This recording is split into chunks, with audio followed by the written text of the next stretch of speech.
So we are in Olaszliszka in Hungary. We just visited the grave of Rebbe Tsvi Hershele of Liske, as it's called in Yiddish.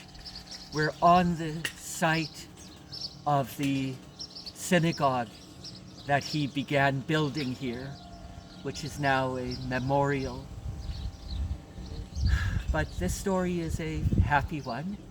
In a different town, there was a Jewish family, Lefkovich, and they had a little boy, Yankiv Yosef. And once there was a fire in their town, and the house where the Lefkovich family lived caught on fire, and in the commotion, everyone forgot briefly to make sure that little Yankiv Yosef was safe. And then they realized that he was still in the burning house. There was panic, and it was too on fire to go in there. And in the middle of the panic, little Yankiv Yosef strolled out of the house, alive and well. And they said, what happened? How did you get out? And he said, oh, a Jewish man came in and took me by the hand and led me out. So everyone was amazed.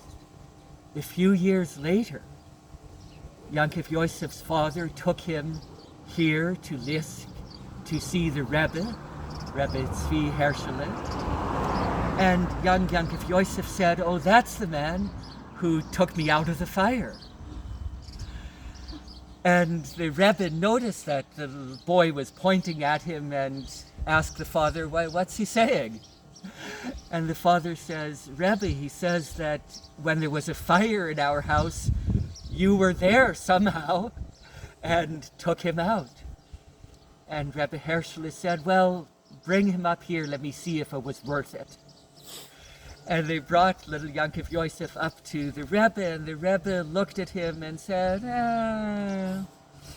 as if to say, a little bit worth it, a little bit not so worth it. But little Yankiv Yosef became the grandfather of a whole big family who passed on this story, and I know for them it was worth it.